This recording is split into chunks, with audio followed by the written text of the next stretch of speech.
Magic reveals itself to those who remember where to look for it.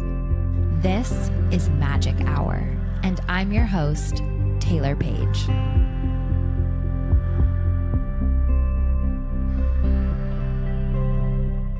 Welcome back to Magic Hour, everyone. I'm your host, Taylor Page. And I'm your producer, Claire. Hello, everyone. Thank you so much for joining us. So I am so excited for this episode because it is our first hybrid episode of listener questions and also listener stories.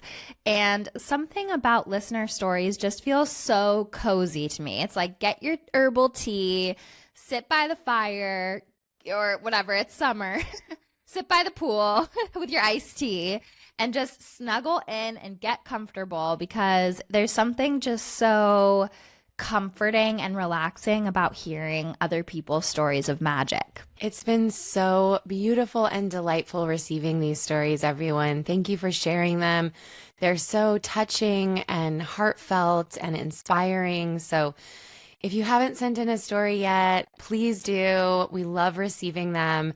And I'm so excited to share them with our listeners today. Yay, I cannot wait. And I want to echo exactly what Claire just said and add, please also send in listener questions, because your questions help people so much who are also wondering the same thing, and they inspire us so much, and we love answering your questions. So for your questions or your magical stories, email contact@magichourpod.com and you might just make it onto the pod. So before we get into the stories and the questions today, I just wanted to talk about something that has been coming up for me a little bit. So I just got back from New York City and I was hanging out with a friend there, and it's really interesting because I find that with Pluto in Aquarius, there's a lot of shakeups with friendships and communities, and kind of as we grow and transform and change, not all of our friendships are going to still feel aligned that we've always had.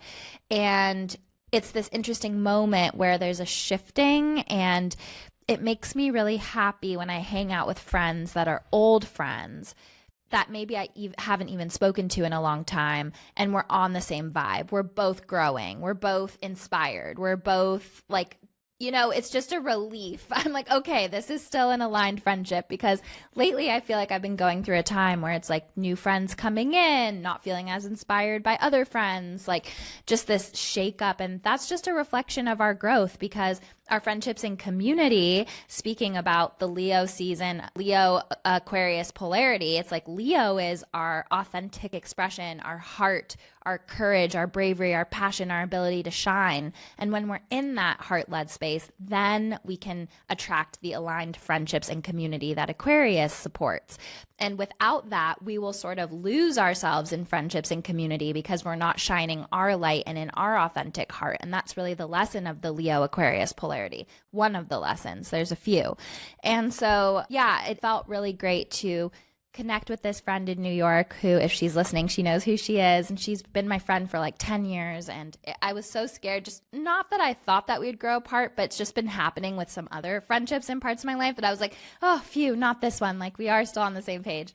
And so something that we were talking about was a big hack. And it's a constant reminder. And before we started recording, Claire reminded me of this, is that shifting from this is so hard, I'm so overwhelmed, I have so much to do, to a mindset of ease. And so for me, I don't know if this is something I inherited. I do kind of remember a little bit of like witnessing this in childhood of like, I have so much to do, I'm so stressed. And all of these like little things are really big things. Like, oh, I have a dishwasher full of dishes and I have to put the laundry away and all of these things.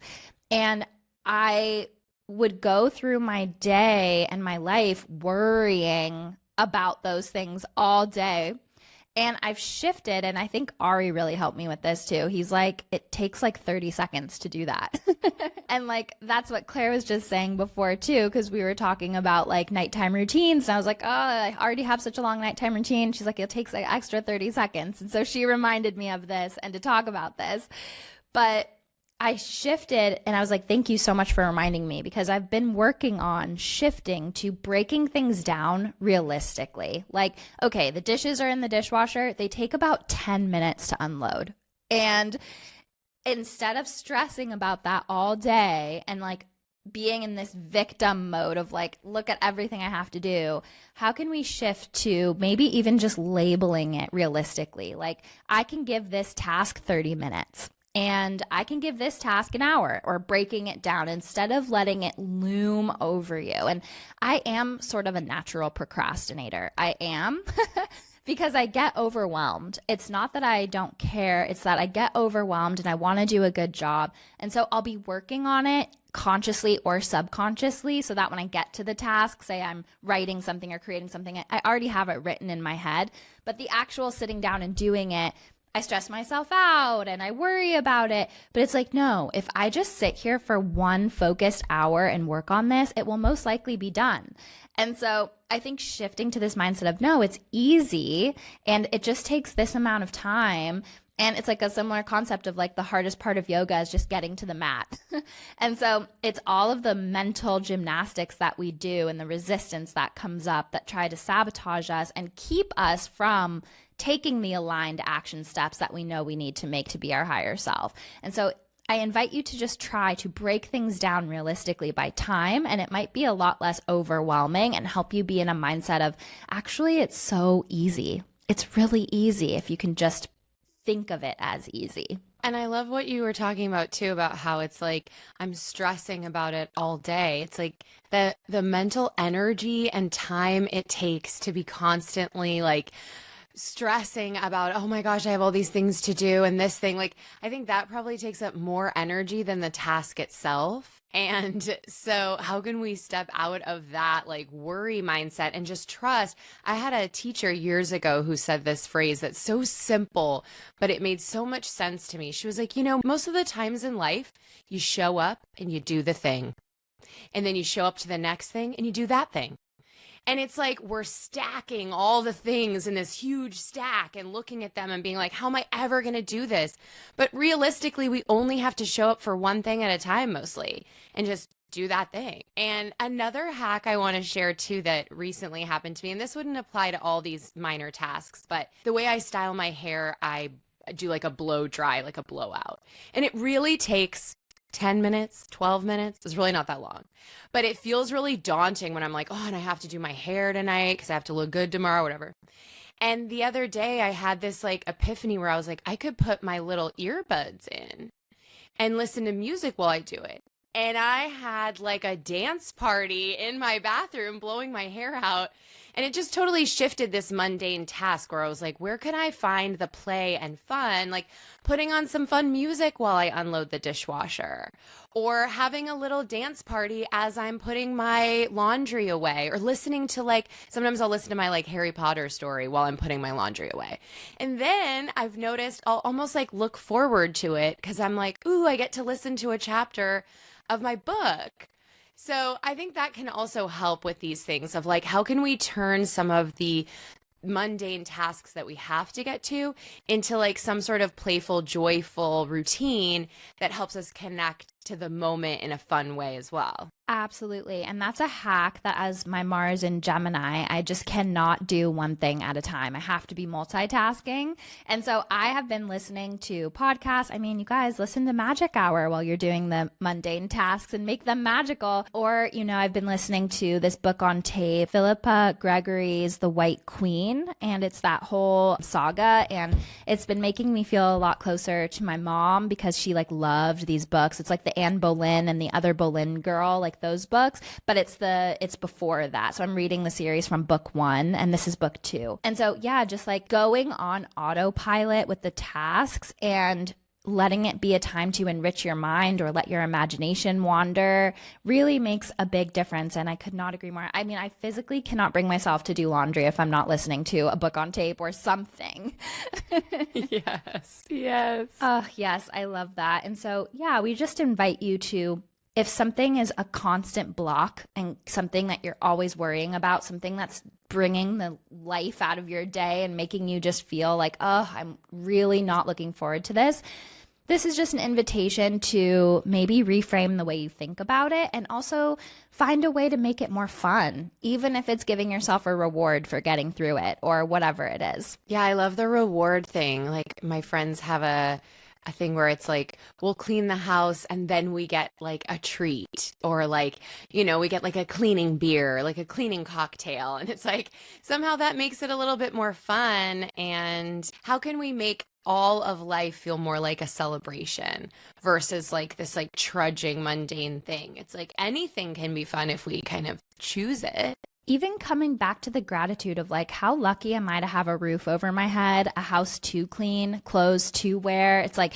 sometimes we can take how amazing, and this might come from just listening to a book that takes place in the 1400s, but sometimes we can take for granted just how amazing our life is in comparison to our ancestors and the people who came before us who had to sleep on hay or, have fleas everywhere and fight off plague, and they couldn't just DoorDash. They had to have the same like watery stew with stale bread every day. Like, we actually have amazing lives. And I think sometimes if we can come back to that and remember that and feel really grateful for all that we have, I think that can be an empowering shift for the mundane tasks too. Yeah, totally. I think it's Julia Campbell. She wrote The Artist's Way, and then she's written many books. I think this one's called Blessings. Julia Cameron, I think. Is that right? Or maybe it's Cameron. Yeah. Yeah. Double check that. Don't quote us on this. We'll double check that. But the author of The Artist's Way. And one of the tasks was these things called happiness touchstones. And they weren't about big things like traveling to Hawaii. It was like the way the light filters through the trees, the leaves, the sound of the ice clinking in my iced coffee, how soft this blanket is. All these like little juicy things about our life that we so often bypass in the hustle and bustle of the to-do list. And she has you like write them out. And it was just so life-changing for me to anchor into those small pleasures that our life is full of and focus on those when we're kind of in a moment of struggle or stress. I love that so much. And it reminds me of something I just learned about dogs, where when dogs are like really happy or they ate food they really liked or they went somewhere that they really liked, they do these things called contentment ceremonies, is what they're called, I guess, from the experts in the field, where they'll just like start rubbing themselves like on the grass or on the rug, or you'll notice this, like Ronaldo does it after every single meal. He like books it to the living room and like rubs himself on the rug. And it's sort of that similar thing of just like enjoying the small pleasures. And our dogs are such good teachers for that. And I thought it was so cute to have contentment ceremonies. Like, why can't we celebrate the little things that are amazing? That is so true. It's like so often I'll be eating the meal I've been so excited about, or eating the dessert that I'm so excited about, and thinking about something else. And I'm like, you're not even enjoying this as it's happening. So yeah, let's all try and have some contentment ceremonies today. Such a good point. Like, we will be in the middle of our own wedding worrying about something else, and like we have been planning this day forever or whatever, just as an example. And it's so true. Just stay present in the pleasure. And that reminds me of like the Taurus archetype, which is enjoying life through a physical body. And I think when the mind is too active, wondering what's next, it's showing you that you've switched to your ego's perception of success and come back to your heart, which is in the here and now. And a way to come back to the here and now is through the five senses, through what you're seeing, smelling, touching, tasting, feeling, whatever. And just let that ground you into, as I say in my meditations, the perfection of the present, because that is where the perfection lies. Yes. Yeah. And if you're not doing that, then what's next? We'll never enjoy what's next anyway. Exactly. You'll be thinking about what's next after that. It's interesting too, because this topic's been coming up a lot. Like last night, Ari was telling me that he was watching this YouTube documentary about this heiress who had everything and was like the least happy person in the world. And it's interesting because I grew up around a lot of wealth. I went to a small private school in Ojai, California. And I was a day student, but for most of the people, especially when I was growing up, Ojai was a really small town. There wasn't a lot of like locals there. I think there were just 8,000 of us, and there were like a bunch of boarding schools in Ojai. So there were some of us who were day students who lived in Ojai, but then there were other really wealthy families from other countries who just sent their kids to board there at the school. And I was around just a lot of really wealthy families. And they were some of the most miserable people ever, just like not appreciative, jaded by everything. And it always made me so sad because it's like money truly does not equal happiness. It equals freedom and it equals options. And in the right hands, money can create opportunities for happiness. And I'm not saying that's not true, but without the spiritual work, the self-awareness, the authenticity in the heart, money just amplifies more of your misery. And I just see families fighting over money or using money to fill a hole or all of these things. And so I think it's not about a certain amount of money. It's about the mindset. And it was interesting because my mom worked for Sandals, the resort company. And so I would go to Jamaica or like the Caribbean once a year with her on her business trip. And I was always her guest because my dad didn't want to go. Haha. And so I had this juxtaposition of my life of like all of these wealthy families that were so, I don't know, just toxic and, you know, not every single one, but a lot of them. And then I went to the Caribbean or Jamaica and I saw these people who had nothing, but they were like living their best lives and like so happy and family oriented, and life was simple and they were in the beauty of nature. And it always just stuck out to me, even from a young age, that true happiness really is a mindset, not a destination. Yes, I don't think you could have said it any better than that. It's so true. It's like, you know, money can really help us have ease and freedom and opportunity, like you said. So I think money can provide a lot of happiness and take away a lot of stress. But if we then shift into a mindset of this thing will make me feel good, this purchase, this nice meal, this experience, more, I think we lose sight of the actual happiness, which is being present in the moment and enjoying the, you know, little things that are happening right here and now. That, you know, some of my happiest moments will be an experience that was free, like going to the beach and dancing with my friends in the surf. Like that is one of my favorite things to do ever. And that doesn't cost, I mean, maybe the parking, but other than that, it's like a very inexpensive thing. And you can be in the most amazing place with the best food and still not have a good time if you're not in a mindset of gratitude and presence.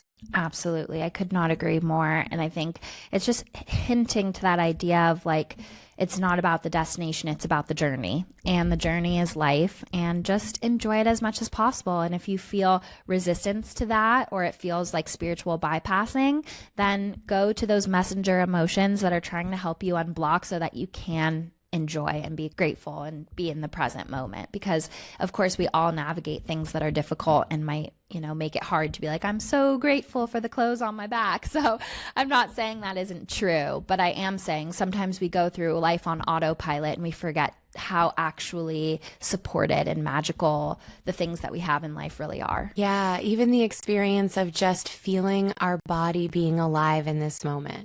How often do we sit in the feeling of like the aliveness of our body? You know, even that is a spiritual connection, and it can be as simple as that. And I know, yeah, when you're in deep emotion, when you're struggling, gratitude can feel really hard. So it's not to say that it's just so easy, just change your mind. It's like, no, it doesn't mean it's easy. But it is an option for us, a choice that we can continue to strive to choose in each moment, to choose to be here right now, enjoying the breath we just took in, enjoying the sunshine we can see out the window, enjoying the conversation of a good friend. It can be as simple as those things. So well said. And that's what I was saying to Ari when we were in Quebec City. I was like, these are the good times. The good times are now. Like when we're in our 80s and we're looking back at these photos, like we are in these times now. So just stay as present as possible. And I like to affirm these are the good times and they keep getting better. I love that. Yeah. That's going to be a quote for the for the gram. Yes, absolutely. So let's get into the questions and the stories. I'm so excited. Me too. Okay, maybe we'll start with a listener question. Yeah. Hi, Claire and Taylor. My question is about being afraid of the dark. I randomly thought about this during the witch wound episode. I think a lot of us may have experienced this as children, and it's honestly something I still experience sometimes as an adult. I even remember there was a TV show, Are You Afraid of the Dark, that I remember watching as a child. It scared me so much, but I still watched it out of curiosity. I'm curious if there is a reason for this fear, and what are some strategies to work through the fearfulness and access a deeper level of intuition? I feel like it could be holding some of us back from being able to connect in a deeper way. Thanks for all you do, Katie. Oh my goodness. I love this question so much. And there's so many synchronicities for me within it because last night I was leaving the office after we recorded a different episode of Magic Hour and it was pitch black out. And I know that there is like a bobcat that lives around here. And I was all like scared of the dark. So that just really resonates. And I was thinking about this. So I love this question today. And I also was just speaking to my friend that I was talking about in New York about Who's Afraid of the Dark or Are You Afraid of the Dark? I was saying like we used to watch some effed up stuff as kids. Like how was that? And we used to read Goosebumps, those books. I was like, how is that what we ingested as children? Like I can imagine that today, but whatever. The movie The Witches, do you remember that movie by Roald Dahl? I haven't seen it, but you've told me about it. It scarred me deeply. And it was posted as like a children's movie. It was deeply upsetting. How dare they? How dare they infiltrate our psyches like that? We were just little innocent nuggets. No wonder we're scared of the dark, first of all, if you're around our age. And also talk about some patriarchal PR. The Witches, that movie made me scared of old women. Like now unpacking it, I'm like, wow, okay, world. Okay, patriarchal PR, we see you. Once you see it, you can't unsee it. And you're just like, I'm literally bored by you and how obvious you are. So this is a great question because I think there's a couple different layers to it. One is that we're afraid of the dark just on a biological level. It is inherited in us epigenetically to be afraid of the dark just from a primal survival level. And I think there's also another layer of that of being a woman afraid of the dark because as soon as the sun goes down, I'm not jogging, I'm not walking somewhere by myself. It's like there is a very real association with light equals safety and visibility and community and people around, and dark equals isolation and vulnerability. And our prey drive kicks in and we go into fight or flight in the dark. So I think there's a very real physiological response to darkness, which is our body trying to keep us safe. And I think that's a really important part of the fear of the dark. But this is coming from someone who was so afraid of the dark. And if you listen to episode 101, my story of how I got to this point with my angelic intuitive readings and my mediumship, like, you know that in the beginning, it was very, very, very scary for me. And I think an essential part of intuitive reclamation is being able to go through the fear and come out the other side. It's like a necessary component. And for many, the darkness is an invitation for that. And I always say that our magic is in the darkness. It's in our shadow work. It's in remembering our power. And so there's so much to say about this, but my entire life, I would go to sleep with the lights on, blasting Jim Dale Harry Potter, as I've said before. And so, yeah, I think that one, it was the physiological response, which was inherited, again, because it wasn't safe to be out at night and things like that, unless you come from a night watcher line who like would take the village watch and be awake at night, which some people who are sort of insomniacs and stay up at night have that in their lineage. But I don't think I came from that because I love my sleep. And so there was also an element of me sensing spiritual entities around me and not being able to see them, just feel them. And it made me super afraid of the dark. And then I also had night terrors. So I just had a lot of associations with fear and darkness. And it was after my mediumship journey at Arthur Findlay College that all of that stopped. Because for the longest time, I felt safe sleeping next to Ari or being with someone else, being in the darkness. But just being in the dark by myself was always really uncomfortable for me. And once you go down the mediumship path and you speak with spirit and you realize how it's all love, it really dispelled a lot of the fear of the darkness for me. So this reminds me of how I basically was hearing this rattling in my coat closet every night in my apartment. And I believe I've told this story on the pod. I can't remember if I told it in episode 101. But basically, I would just be plagued at night. And this was maybe around 24-ish. And I was hearing this rattling in my coat closet. My computer chair would swivel, and I knew there was the spirit of this kind of heavy man like sitting on it. And I was just so freaked out. And one night I just got out of bed.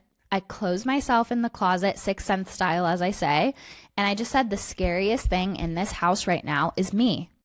And after that, it all went away. It stopped rattling and I reclaimed my power. And so I invite you to create new energetic laws of power around yourself, because it seems like you might be giving your power away to the darkness. And I invite you to create an energetic law around you that says only beings of the highest light, integrity, and love are allowed in my auric field on this timeline and all others. That's very important. The other thing I invite you to do is reframe the way you see the darkness. Instead of seeing it as hostile and scary and dangerous, seeing it as womb-like and fertile and restive. And when you have, so I had a problem with my eye and I couldn't stand to be in the light. And the darkness was my refuge. It was so soothing and restful and comforting. And so I think starting to see the darkness as our charging station, a place where we can just recharge, and it's just as important as the light in its own ways. So I think that's really important as well. And so I also think that there can be a bit of a witch wound coming up around this, which is really interesting because you said that it was the witch wound episode that made you think of this. And the witch wound around this is forgetting the magic of the darkness. And the patriarchal PR has been all over darkness, because darkness is the feminine magic. It's like the womb space that we grow our manifestations in. I'm wagering to say if you have a fear of the darkness that you might also have a fear of the unknown, because the darkness represents this negative space, meaning it's not filled yet. It's ready to be filled. It's ready to co-create with you. And we like to know things and control things and predict things. And the darkness is basically synonymous with the unknown. And so the last thing I'll invite you to think about or reframe is to take the unknown as a lover. Instead of taking the unknown as something that's so scary and always looming around and uncertain, show up as your best self for it. Dance with it, co-create with it, and think of it as exciting to see the unknown, because who knows what can fill that space that's even more aligned. And we all know change is the only constant. And so I think darkness is so symbolic, and being afraid of the dark is so layered. There's so many different parts to it. I also know that there's a lot of racism rooted in fearing the darkness, and that things that are like dark magic, things like that, have been rooted in racism, and light magic equals good is, just obviously rooted in racism. And so I think that there's a lot to unpack, but I will say it was such a beautiful shift for me when I got to a place where laying in the darkness felt restorative and peaceful and gentle and holy in a way that didn't invite the outside world to disrupt my inner processes. I was just held by the darkness. And when I could finally feel that, it was such a deep level of healing, because my entire life I feared the darkness. And as soon as I realized it was my ally that had a lot of medicine for me, it was so beautiful. And that's why I call the dark the holy darkness, because darkness is holy, and it's a part of our power that we have been patriarchal PR'd to fear and to say, no, I'm not interested in this. But darkness is so holy because it's fertile ground for creation, for reflection and for release. And I think that that is so important. And so if you can reframe the way you're looking at it, if you can face the fear of the darkness head on, like I did, just turn off all the lights and say, I'm the most powerful thing in here. Oh, and another tip is if you're feeling scared or like presences are around, just start laughing. I think I've shared that on the pod before because it really just changes the energy. And at first you won't really be laughing, but then when you start laughing, you'll actually genuinely laugh and it will break up the tension and the energy. So there's just so much to say on the topic of darkness. But the other thing I'm feeling called to say is that in magic, the protection spells are often done with black candles. The black crystals are often used as protection, obsidian, black tourmaline, and even like people who are in the magical world usually wear a lot of black. Like black is a really witchy color. It's a color of power. And so I think also maybe starting to work with black candles, black crystals, black clothing, starting to make friends with the dark and realize that actually the darkness is a form of protection. It's cloaking you.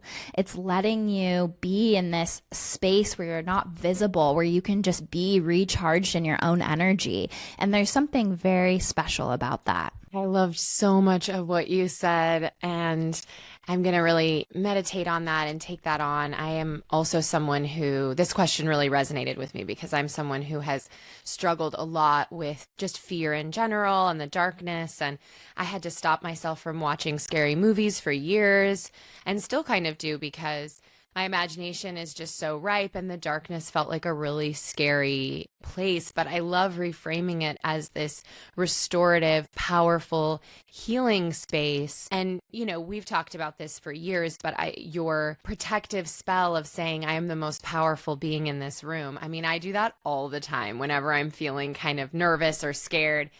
And it totally shifts things. And if I truly believe that that's true, you know, then in that moment, there is nothing to fear, even if I do maybe feel like I sense like a being or a spirit or something.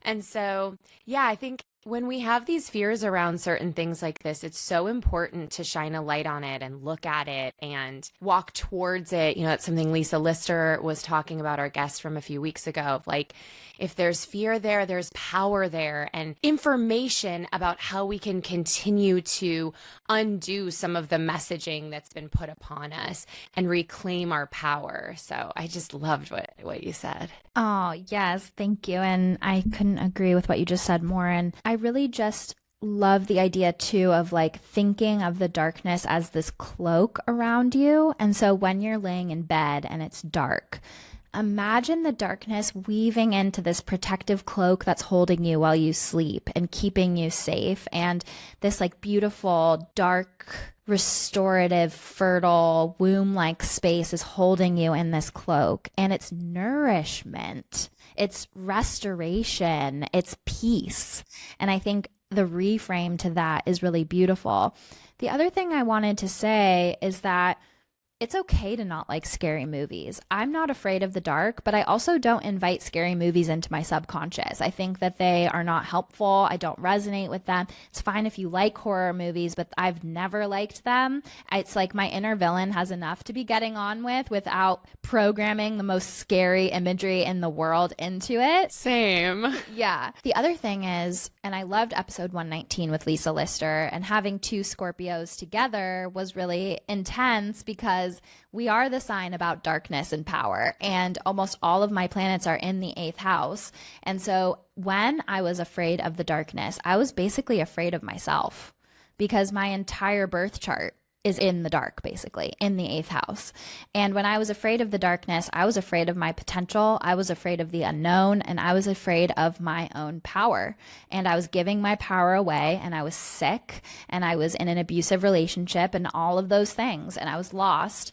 And now that I remember who I am and my power and have gone down this path of remembering my gifts, embracing them, embracing my authentic self, I find the darkness to be one of my greatest allies. And so I think just like there are messenger emotions like anger, guilt, things like that that have deeper healing that they want you to look at. I think fear of the darkness is a deeper messenger emotion, saying, where have you lost connection to your power? Where are you afraid of the unknown? And where might a witch wound want to keep you small and safe and disconnected from your magic? Yeah, that was something Lisa talked about, of like, our power lies in the darkness, and they've taught us to be afraid of the dark. So we are therefore inherently afraid of our power.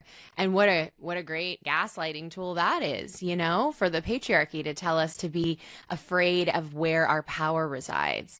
And so, you know, even for me, like that movie, The Witches, and the idea of witch, like the thing I was most afraid of as a young girl was a witch. And now, like, that was my horror, not like a monster. It was a witch was like number one scary. And now I think of myself as a witch, and I am embracing the idea of being a witch. And so that's been like a beautiful reframe. And I think we can do that with the darkness too. Like, how can we reframe it in the ways that you offered and make it this comforting, safe space, this space where we get to connect with the moon, where we get to connect with the stars and the planets in a way that are not visible during the day.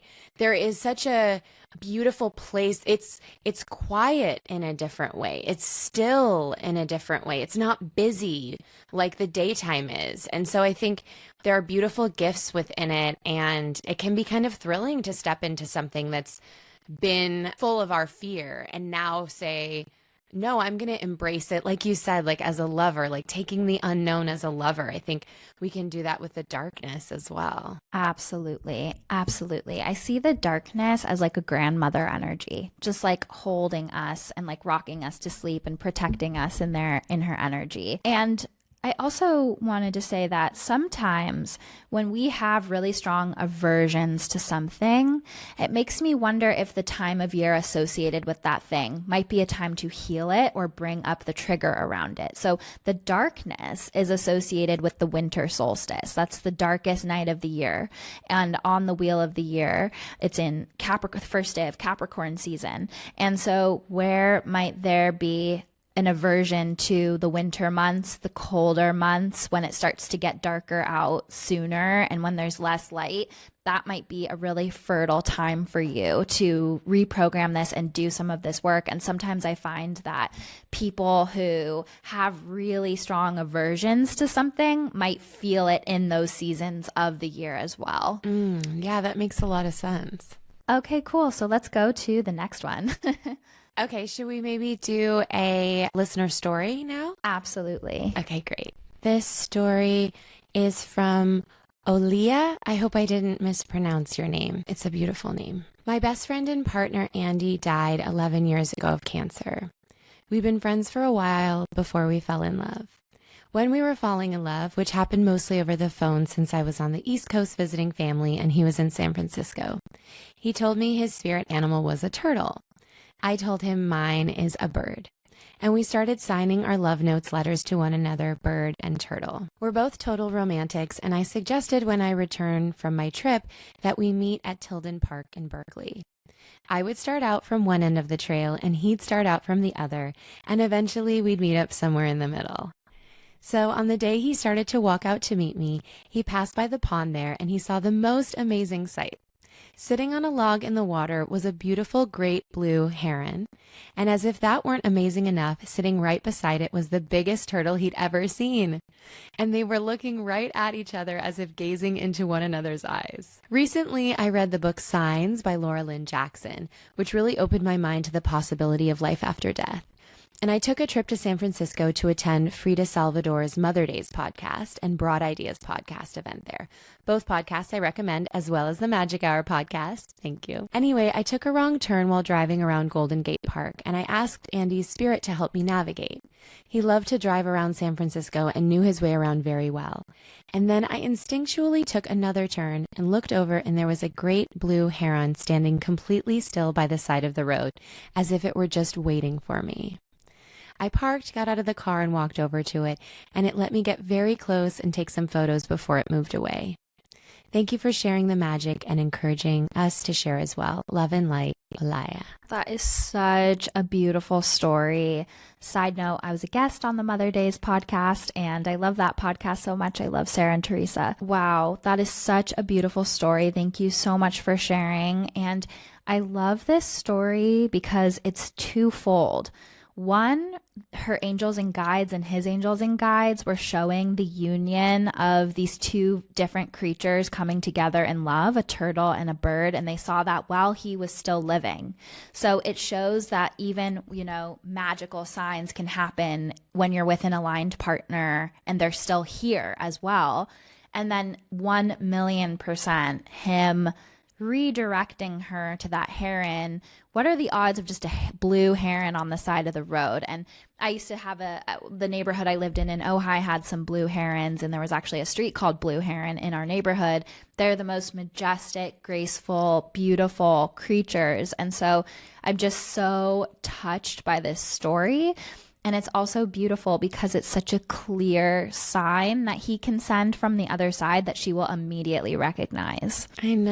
I just love it so much. And I loved the story too, the part of the story where they chose to meet walking from opposite sides of the park. It's just such a beautiful, playful way to connect, and a beautiful way, I think, for us to think of connection. Like, I think for those of us still looking for those kinds of connections, it's like, we are probably walking along a path from opposite sides that this person we're going to collide with is coming from a new direction. And who knows when we will meet in the middle and find each other. Oh, I love that. Such a powerful metaphor. And what came up as you were talking is that the pathway is the heart.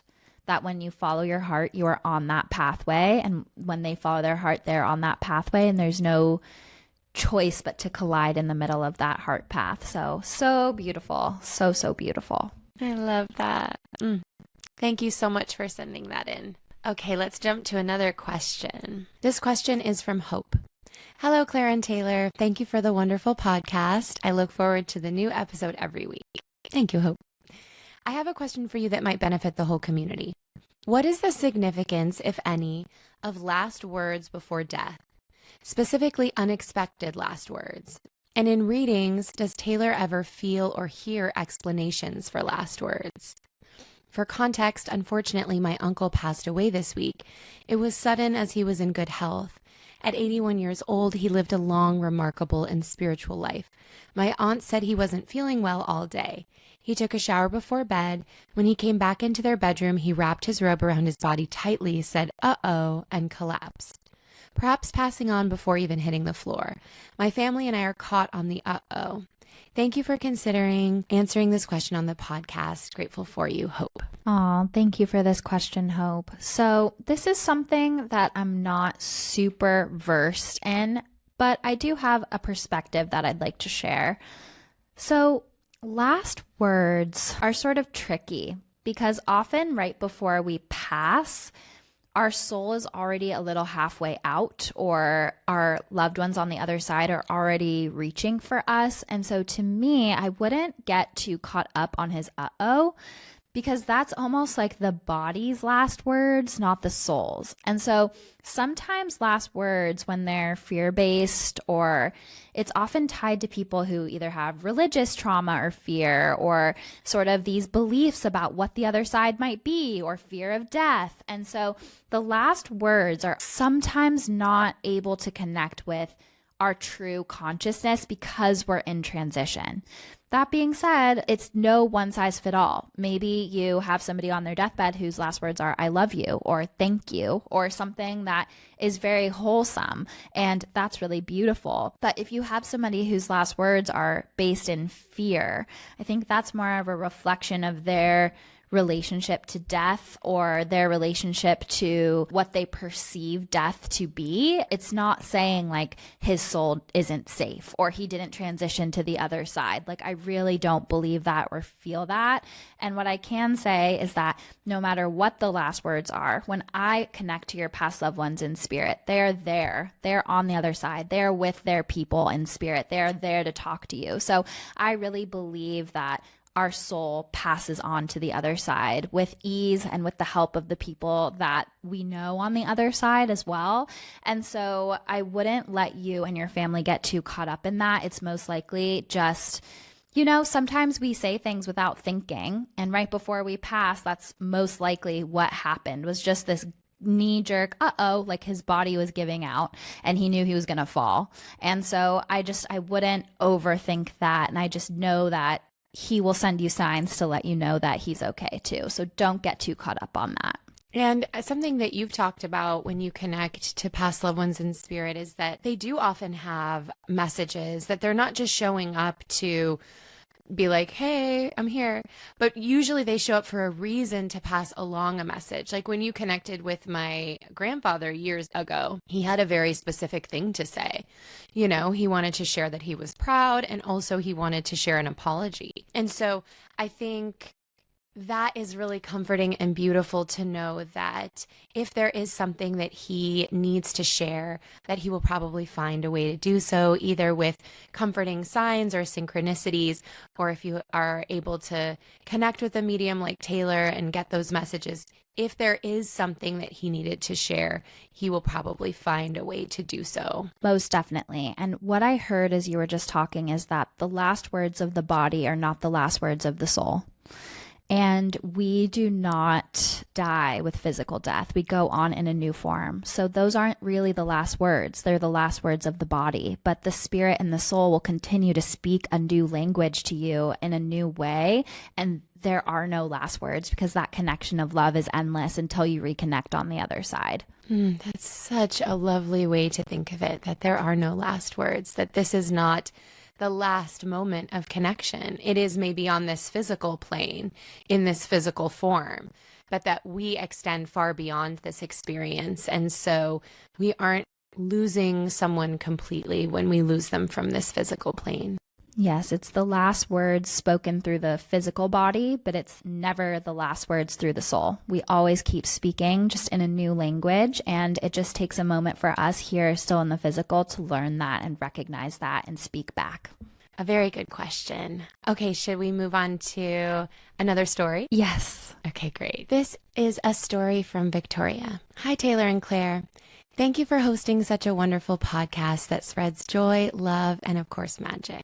Thank you. There have been many moments where I was amazed by the magic I've experienced, and admittedly times when I have doubted it. However, one particular experience stands out and brings me immense inner peace. I was struggling with a major life decision and felt lost, letting fear overshadow my intuition. On a cold fall day, while alone in the bleachers at a football game watching the child I babysat for, I was suddenly overwhelmed by a strong, distinct smell. In that instant, I knew it was my grandpa who had passed away. The smell brought a wave of emotion, and I even turned around to check if he was there. This experience calmed my nerves and gave me the courage to take the risk. I was astonished by this magical encounter. It turned out to be one of the best decisions I made, leading me to a past partner with whom I spent 6 years. I felt my grandpa played a role in bringing us together. Although the relationship didn't end in marriage, it brought me so much, and the essence of my grandpa was always with us. I would often share with him and others how I knew my grandpa brought me to him. I could share countless synchronicities. When the relationship ended, I felt guilty, wondering if I had disappointed him. Now I know he is always around me, guiding me. Interestingly, during a reading a couple of years ago, before your mediumship training, my grandpa came through. You reminded me that he is always nearby, ready to support me, and that I can find him in the wind. Whenever a gust of wind touches my skin, I say hello. This magical connection is a direct result of the knowledge you share about connecting with past loved ones. It's a precious reminder that magic truly does exist whenever I feel lost. Sometimes we overlook the small magical moments, but they are equally important. With love, Victoria. I love this so much. Thank you for sharing, Victoria. And something I just want to comment on for anybody who has a similar situation where they feel a past loved one led them to a romantic partner, but then that relationship breaks up and they feel like, was my intuition wrong? Was I wrong? Was this not meant to be? not every relationship is meant to be a marriage, and that's part of deconstructing, societal programming, and that's a big part of it. But the other part of it is that when it comes to love life, it's not just about our free will, it's about the partner's free will. And if they don't choose to grow or evolve or support us in the ways that we grow, evolve, and support them, then that's okay. Then it is time to move on for your highest good. And so maybe your grandfather got you to this point and saw the potential for what you guys could be. And maybe exactly where you were 6 years later after that was all it either needed to be, or it was for your highest good to find a new partner who would meet the free will call to grow with you in a new way. So this is the type of thing that I see all the time in my readings, especially around love life, where people start to and I'm not saying this about Victoria now, I'm saying this about the larger consciousness of my community and who I read for, is that one of the most common ways that we feel betrayed by our intuition and feel disconnected and not supported is when we feel like we're seeing signs that are leading us to a partnership, and then that partnership doesn't work out. And there's so much to say about this. It's a whole other podcast. But what I will say is that two things can be true at once. Your grandfather or a past loved one can lead you to a connection, and your angels and guides can be sending you signs to go this way, and it might not work out long term, but maybe you got a lesson from that person. Maybe they expanded your perspective and something about them that you do want in your future partnership. Maybe they helped you step deeper into your power. Maybe there's a spiritual lesson in sort of saying okay to things that are not 100% aligned, and they wanted you to get that lesson. There can be so many reasons that our angels, guides, and past loved ones lead us to a connection for our own evolution, self-love, and growth. And it's not always marriage and partnership. And putting it on there that, oh, they were leading me here and my mind says this is the reason, and then getting disappointed when that reason doesn't pan out. Maybe that wasn't the reason you were being led there, and that is part of a perfect bigger plan that you're not seeing yet. And so trust that. That's so important to remember. And I know we can all get really tripped up in that. I think I can feel like if something's good, I want it to last forever. And, that's just not the nature of life. Like, nothing is forever. Everything's ever changing. And I think then we can do a disservice to experiences that are here for a moment or a few moments and undervalue them. Like I've had difficult relationships that I now can look back on and see like, wow, that was tough. And I learned so much about my value, what I want, what I won't put up with. And I've also had beautiful relationships that didn't last. And that was painful when it ended. And in my mind, I thought, well, this is good, so it needs to last forever. But now that I have space from it, I can see that it was a beautiful moment in time that I got to share with this person. And it didn't make sense for it to be forever with us. But that doesn't take away from the 3 years that I got to experience this love with them. And I'm so grateful to have seen what real partnership can be, what a supportive, loving, amazing man can look like, what falling in love feels like, what companionship feels like. There were so many positives that still exist, even though it isn't forever. And I think that can help us with the letting go of all relationships. Like some things are here for a few moments, and that doesn't take away from their value. Absolutely. I could not agree more. And some things, it's that same principle of flow, don't force, allow, don't force, that I talk about a lot as taking your intuition to the next level. And it's the same in relationships. The moment we start trying to like push and force and keep it going, that's when there's poison in the well, and it starts to cheapen and dilute what the beauty was. And that comes from a deep-seated belief that I'll never find this again. And so there is this really deep invitation to look at that inner villain voice thought and recognize that it's not the truth. We'll have to do a whole podcast on love life stuff because I teach an entire workshop on working with your angels and guides to navigate the dating world and to find your soulmate connection or attract a soulmate connection. The reason I say A is that I believe it's patriarchal PR to say that we only have one. And I think that it is a narrative that has tried to scare people, but especially women who are like domestic laborers, unpaid laborers, to stay in abusive relationships because it's like it's your one true love. And I believe that there's potential for multiple soulmate connections in one life. And that's why I say a soulmate instead of your soulmate. Yeah, we should definitely do an episode because it's such a big part of life, this beautiful connection of love. And it can be hard to feel like it's not showing up for us or navigate losing a relationship that you didn't want to lose. And I think we can fall into so many traps with it, like you said, of like being dragged instead of being in the flow, forcing out of this scarcity feeling. So there's just so much to say about it. So much to say. And the other thing I'll say is that maybe you did meet your soulmate, a soulmate connection, and it was beautiful for 10 years. And maybe after that 10 years, they no longer accepted the free will call to honor you, to love you, to take care of you in the way that you need of them. That is okay to move forward. That does not mean you'll never find love. It means that this version of self outgrew their version of self, or you just grew in different ways. And that's okay. It's not a failure. And so for anybody out there who feels trapped or stuck, that's part of that patriarchal PR narrative that's like it's this or alone forever. And that's just not true. And also alone forever is better than in a misaligned partnership. And I always said that. That's something my dad always taught me. He's like, you come from a line of people who would rather be by themselves than in a partnership that isn't right. And I feel that so deeply. And so if you're interested in taking the course, it's a 3-part workshop series all about shadow work, dating, communication, angelic divination, dating app divination, just so much juicy, cool stuff in it. It's on angelsandamethyst.com, and code 333 gives you $33 off. Yes, amazing. Just one more thing I'll say about it too. It's like, I think sometimes we can, what we want is this deep, soulful connection. And I think sometimes we can get caught thinking, well, this is my one shot. This is my person. But they're going away. They're not making the free will choice to honor my light.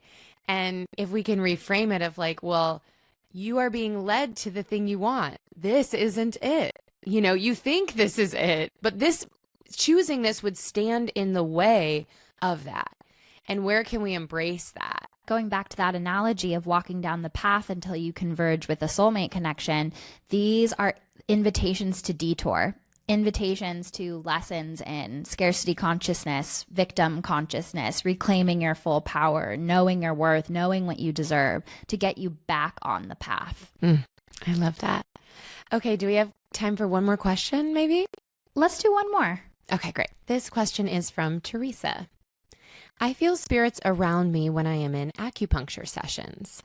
Sometimes a loved one who has passed, and sometimes more general spirit presence. I also sometimes get flashing visions, and a version of these visions sometimes happens. Outside of acupuncture, I sometimes sense spirits, but with much less strength and specificity, and never ever have visions. My question is, how do you make sense of this, and how do I access this space without going for acupuncture? Ooh, interesting question, Teresa. So I wish I knew more about acupuncture. I only have gone one time, and when I realized that it feels like getting a shot, I was like, I'm out. I don't know what I was expecting or how I was expecting needles going into my skin to feel different, but I was like, goodbye. It is kind of an intense thing to do, for sure. Yes, but I do know people swear by it, and I do know people personally who have benefited so much. So I'm not knocking acupuncture. It's just not for me. It doesn't relax me, and I just go into fight or flight, and I just want to leave. That being said, before I get into the bigger question, I want to comment on when she said flashing visions, because that is how clairvoyance works. It's a flash. And so, you can develop your clairvoyance to a place where you can say, Spirit, can you show me that again? Or Spirit, can you show me this detail that I might have missed? Or things like that. And that is a bit more advanced because your mind might want to come in and try to replay it, and it's actually not Spirit doing that. But the way clairvoyance works, which surprised me when I developed my own, because clairvoyance was not my primary clair, but when you work in this space for a while, you start to develop all of the clairs. And so what surprised me is that the way clairvoyance works is like a picture playing in your mind for a flash and it's gone. And so I believe it can get developed to the level where maybe a clip plays or a movie plays or things like that, but it is fast and it is subtle. And so when she says a flash of a vision, that's exactly how it works. And that makes a lot of sense. And in like Hollywood movies and things like that, you just think it's like That's So Raven, when like she goes into a vision and all of a sudden it's like this visceral thing that she's living out in her mind. And that's just not the way clairvoyance works. So it's very fast. So if you notice like, oh, like I think I've told this story on the pod, but I was in a mediumship reading with a mother who lost her son, and I saw this flash of a bracelet with wooden beads in my mind, and it was like a picture of it. And at first I was like, shut up, I'm trying to get the message. Like, why would you show me that? But then I was like, oh, why on earth would a photo of a bracelet of wooden beads flash into my mind? Like, I wasn't thinking about that. And that's an example of the messages that surprise you are often the most accurate. And so I just said, he's showing me a bracelet of wooden beads. And she started crying and said, oh, that's the one thing I have left of him is this bracelet with wooden beads. And I'm not wearing it right now, but I usually wear it every single day. And so it is a flash and it is fast and it might surprise you. So I just want to comment on that. So the other part of this to me sounds, so I'm actually feeling into this a little bit. So I do get the feeling that you might create sacred space or meditate or try to develop outside of acupuncture. But what's coming up intuitively for me is that acupuncture, because intuitive connection is a physiological thing that requires our nervous system to co-create with us, I do get the feeling that when you're in acupuncture, your nervous system is regulated to a place where maybe the voice of fear and doubt and questioning goes down a bit, and you are in more of a sacred container, and it supports your physical body in a way that you can connect.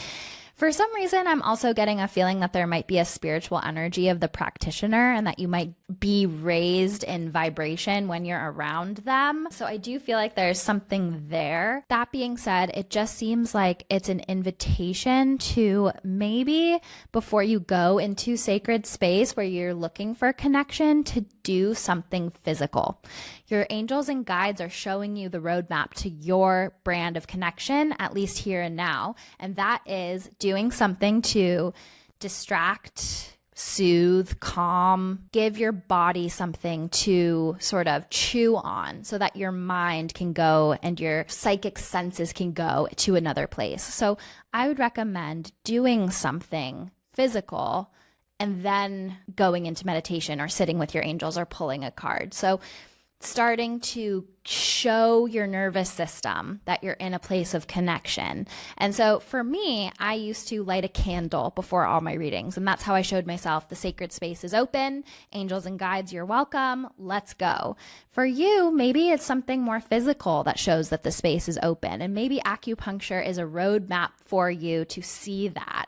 So whether that is some sort of massage that you give yourself, or an oil that you rub into your skin, or maybe even just pushing on some like pressure points, or massaging your third eye, or whatever it is, maybe just try that. And there might be an element of soothing your nervous system and getting your body and mind still that is a prerequisite for your deeper connection, at least at this stage of your development.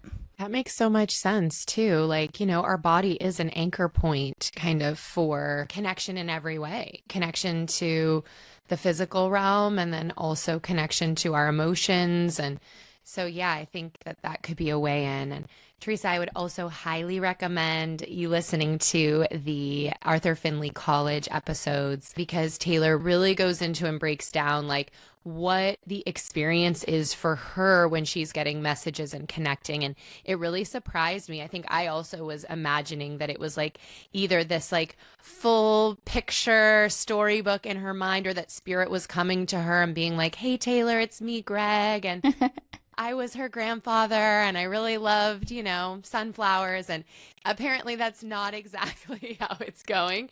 So I think, yeah, that could be a great tool for you too, to just like hear her experiences. She talks a lot about some of the exercises they did, and just being able to hone these skills and know that I think the acupuncture has been an invitation. Yes. Like clearly you have an in here, like we all do. But, I think your body is showing you that this is a path you could take, and being playful, like Taylor always says, playful curiosity, being playful with the way you approach it and seeing like, okay, maybe this will connect me. Okay, no, that didn't really make me feel connected. Okay, maybe some yoga would help, or yeah, just kind of being playful with it and seeing how else you can explore this. Yeah, for some reason I'm intuitively pulled to breath work for you. So maybe like a little breath work session before you go into your practices. The other thing I'm wondering if there's an element of Reiki with the practitioner who does your acupuncture, even if it might not be as conscious. I feel like there might be energetic shifts from the practitioner in the healing space.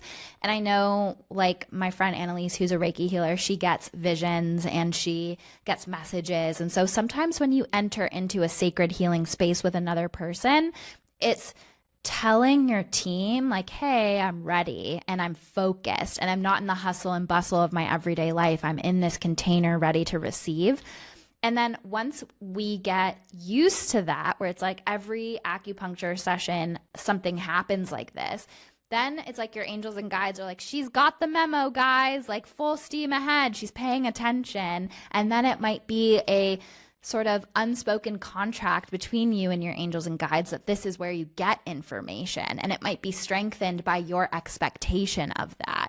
And so I would also say start to set expectations to get messages in different scenarios, in different ways, because when we're early on in the path of development, we can start to get superstitious, where it's like, I can only get messages if I do X, Y, and Z. I can only get messages if I'm in acupuncture.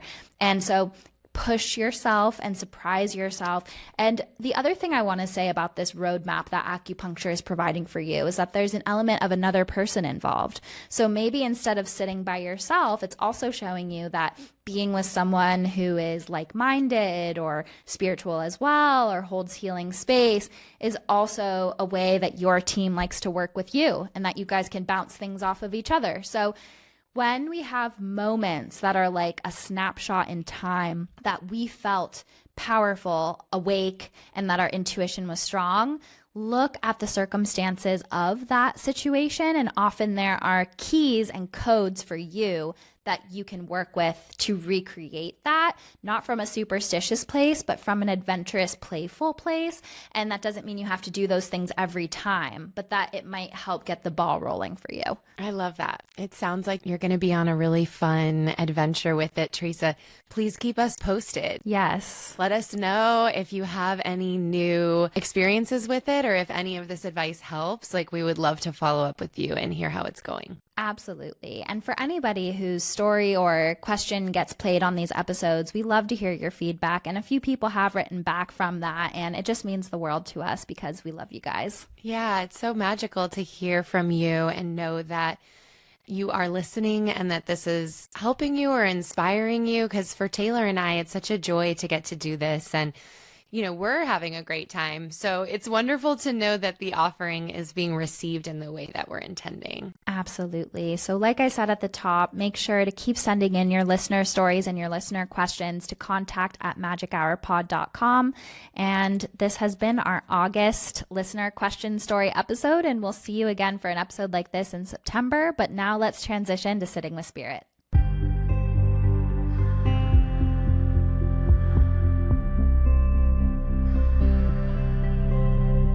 Welcome to Sitting with Spirit, my loves. This is the section of the podcast where I literally sit with Spirit and our angels and give the messages for the collective. Take what resonates with you, and if it doesn't resonate, that's okay. Maybe it wasn't a message for you, but if you know who it might be for, please share it with them. So one of the first symbols, and I'm going to go through the messages from our angels first, but one of the first symbols they were showing me was a ring, and it looked like an engagement ring. And the message that I got around this is that we're in a moment to evaluate what we are committed to. And that sometimes we make these decisions about our life, our commitments, what we stay devoted to, and we don't question them and we stay in them and we fight for them no matter what. And that's not a bad thing to fight for your commitments, especially if they're still in alignment. But this is an invitation to really look at what are you committed to. And it's interesting too, because I also feel this message of like really wanting an engagement or wanting to move forward with that partnership or wanting a next level of commitment. And it kind of goes back to that earlier message, and we'll have to do a whole episode on this, of the allow, don't force. And so what are you, and what I feel intuitively is like, don't try to take a partner and push them into your vision of them. Really look at the partner that's in front of you, their capacity, how they're treating you now, and make sure that that is what you really want to commit to hitch your wagon to, for lack of a better word. And so I just get this message here to be super honest and real with yourself. They also were showing me a mountain. And when I see a mountain, it's my symbol for a new goal or a new journey. And it came hand in hand with the ring. And it feels like if we are so committed to this ring vision, we might miss other journeys that we're meant to go on, or other goals or other things that we're meant to accomplish.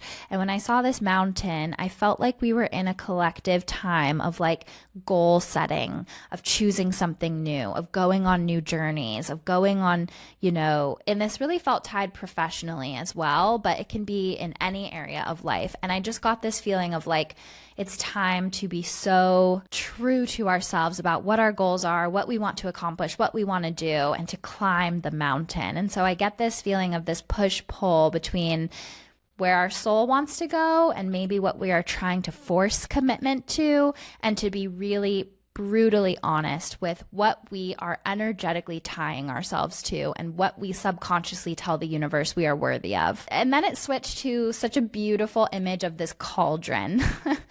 And I saw this like big black cauldron, and I felt such a sense of joy when I felt this. And basically the image that I got was like just throwing things of joy and love and power into the cauldron. And the cauldron is our life. It's our energetic stew that we are making. And the ingredients are the things that we love, that inspire us, that are resonant, that are connected with truth and power. And the message that I got here is that we don't need to know what the final outcome will be of this concoction. Our job is to throw the ingredients in to the best of our ability to make this joyful concoction, basically, which is a really funny message and way of saying it. But that's the feeling that I get. Like we're in this manifestation cauldron time period of a lot of change. And the cauldron is connected to what we're manifesting and what we're calling in. And think of it almost as if you were cooking or baking or brewing a potion. And instead of being like, I'm following these exact ingredients to make this pot roast, thinking more of it as I'm going to add a dash of this, a dash of that, a serving of this, just whatever really resonates with you and lights you up, and then let it do its little extra something something, which is the magical element of the cauldron, and it will turn into what it needs to turn into. But we're responsible for the ingredients, and we're responsible for putting the ingredients in the cauldron, not just thinking about them, not just fantasizing about them, not just wishing for them, but putting the ingredients in the cauldron so that it can turn out as joyfully magical as your angels and guides want it to. So it just made me so happy. And it just said that this magical brew is greater than the sum of all of its parts. So we might think these are little things like, oh, okay, yeah, I really wanted to, take a drawing class, but what's that going to do to change my life? But what the message is that if you keep adding elements to the cauldron of manifestation of your life, the outcome is greater than the sum of its parts. There's an extra alchemical, magical process that happens when you give your angels momentum to work with. So keep feeding the cauldron of manifestation with joy, love, and power. And that's what will be brewed as well. So I loved that. And then really took a left turn here with the spirit that came through. I had a grandfather in spirit, and it felt like he was on the father's side of the family. He was showing me alcohol, and I felt depression, and I felt heaviness on him. And I felt like there was something here of like drinking, maybe running in that side of the family, and him kind of being a little bit ashamed of the drinking that he participated in. And I did feel like there was dementia with him. I don't know if I already said that, and memory loss. I also saw owls as a sign from him, and him sending you owls. And if you're not aware of that, wanting to set up that sign. I smelled cigarette smoke. I saw old records, and it felt like there was, I don't even know what this is, but like a gramophone or like one of those older things that maybe you crank. I don't even know, but I saw something like that, and I was like, I'm too young for this. I don't know what this is. And then I saw that he really loved cars, and I saw a tie, and I felt like he was proud of his job, or that his job was an area that he felt like he was accomplished in while he was here. I also felt this sense like he was a little shy to speak to me. So I don't know if he was a shy guy when he was here, or if maybe going to a medium or speaking to a medium was something that maybe he wouldn't line up first for. But I just got this feeling of him being a bit more behind the scenes. Like sometimes the spirits that end up connecting with me are the ones with big personalities, and, you know, they speak over everyone else. But with him, I felt this more reserved energy. I felt this heaviness on his heart and his chest, and I just got the feeling that he lived a really tough life and that he kept it all in. And it feels like there were also ways that he treated the women in his life that he wasn't proud of, and that there is an apology there around that. And I also felt like he had a daughter that he was apologizing to. And there's something there about the shame that he felt for how he acted when he was here, and that he was just pretty repressed, and that there was that connection to alcohol like I was seeing. And the feeling that I get is that he just wanted to come through with an apology. And I had a message from him for the collective, which is, it feels like in times of great change or uncertainty or intensity, we can sometimes numb with things like alcohol or cigarettes or other things. And his message is to keep a clear head, to be strategic. He wishes that he kept a clear head. He wishes that he was showing me that alcohol took him down lower and lower and lower and lower, and really co-created with his inner villain voice. My words, not his. He's saying his demons. And so I get the feeling that there's some call here, like in this time of great change and up level and growth and a new mountain that we're being called to climb, that it doesn't have to be alcohol, but anything that we use to avoid or numb or suppress ourselves. It's like asking you to just take some time away from those things. And maybe for some of you, it is a need to maybe drink a little bit less, or just come back to center with yourself to see what your truth is when you're just alone with yourself without anything else affecting your energy or your mood. So I'm not judging anybody for drinking, but this is that spirit's message is, I wish I would have seen more clearly, but it feels like he was kind of in his own stories, in his own pain, and that the alcohol only made it worse. The last thing that I was seeing, and this isn't from this spirit, was a tropical island. And so I'm not sure, you know, if people are taking a trip to a tropical island, or, oh my goodness, a butterfly is like flying at my window right now as I'm saying this. I don't know if people are taking a trip to a tropical island or what, but there's something there about if you're taking a trip, and it goes, and this is going to be a specific message for only a few of you, but if you're taking a trip to a tropical island, this spirit's kind of piggybacking off the message of like, stay sober and tap into the magic of the land. Like, use that, because like so often we go to these places and we kind of drink or do things and tap out a bit, but there's something there about the healing waters, the healing plants, the healing sands, and to stay present for it. And it feels like there's a spiritual alchemy within this island that wants to be called in. and that it's not a place to lose yourself, it's a place to find yourself.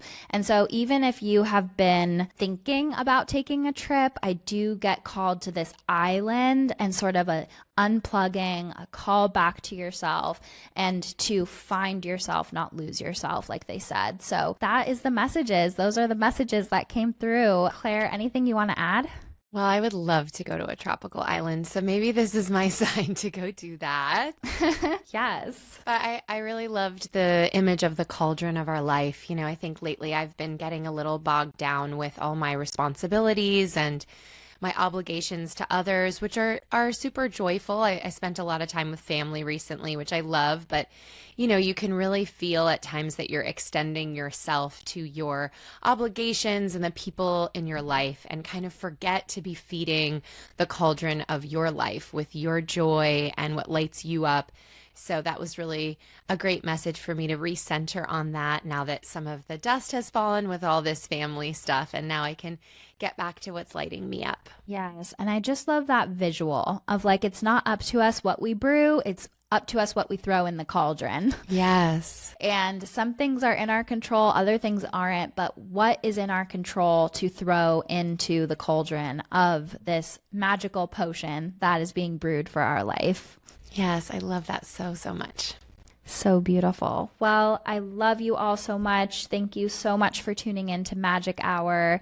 We will see you next week.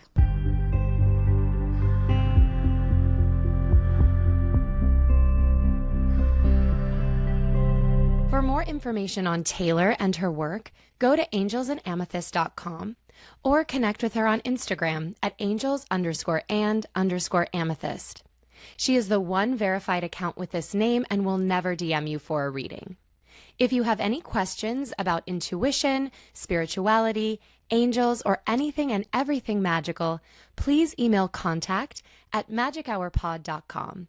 We will answer listener questions once a month in our solo episodes. Are you an aligned business owner that would like to advertise to our beautiful hummingbird community? Please email contact@magichourpod.com. Make sure you're subscribing to Magic Hour so you never miss the magic. And don't forget to leave us 5 sparkling star reviews. They help more magical people find the pod. Please screenshot and email your 5-star reviews to contact@magichourpod.com, and we will send you a free downloadable angelic meditation and enter you to win an angel reading with Taylor Page.